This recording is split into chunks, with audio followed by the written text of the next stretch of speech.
एक रामनगर नाम के छोटे से गांव में एक सामान्य परिवार रहता था। परिवार के मुखिया गोविंद एक किसान था। गोविंद की पत्नी मीरा घर संभालती थी और उनका एक छोटा सा बेटा चिंटू था। गोविंद और मीरा बहुत ही मेहनत करते थे अपने बेटे को अच्छे से पढ़ाने के लिए। एक दिन गोविंद को एक काम मिलता है, लेकिन उस दिन उसकी माँ बीमार हो जाती है। गोविंद को पैसों की जरूरत थी, इसीलिए उसने अपनी माँ की देखभाल करते हुए भी काम पर जाने का फैसला लिया। लेकिन जब वह घर वापस आता है तो उसे कुछ अजीब लगता है। घर का दरवाजा जो खुला हुआ था और अंदर आते ही उसने देखा कि उनका सारा सामान बिखरा हुआ है। गोविंद को समझ आया कि घर में चोरी हो गई थी। गोविंद ने तुरंत पुलिस को बुलाया। पुलिस ने कहा, यह चोरी का काम किसी जान पहचान वाले का लगता है। गोविंद और मीरा ने सोचा, क्या कोई गांव का आदमी हो सकता है जिसे इस बारे में कुछ पता हो।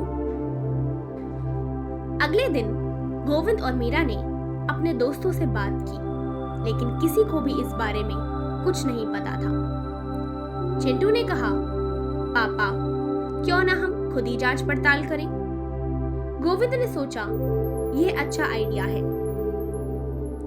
चिंटू ने अपने दोस्त गोविंद के चाचा के बेटे विक्रम को बुलाया। विक्रम एक बहुत ही समझदार लड़का था।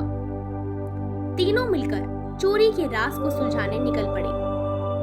पहले उन्होंने गांव के सभी लोगों से पूछा, लेकिन किसी ने भी कुछ नहीं कहा।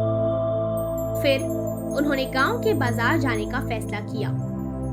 वहां उन्होंने सुना कि कुछ लोग एक अजीब आदमी के बारे में बात कर रहे थे।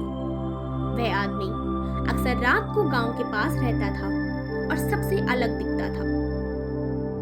चिंटू और विक्रम ने सोचा, अगर हम उस आदमी को ढूंढ लें तो शायद हमें कुछ पता चल सके। उस रात तीनों ने मिलकर योजना बनाई और गांव के पास के जंगल में गए। रात के अंधेरे में उन्होंने देखा कि एक परछाई जो उनकी तरफ आ रही थी।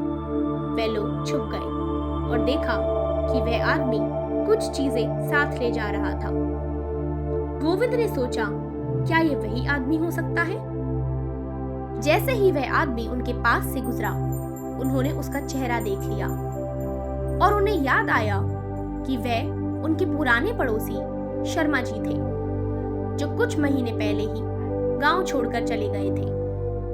गोविंद को समझ आया कि उन्होंने क्यों चोरी की। शर्मा जी को पैसों की जरूरत थी क्योंकि उनका सारा कारोबार बंद हो गया था।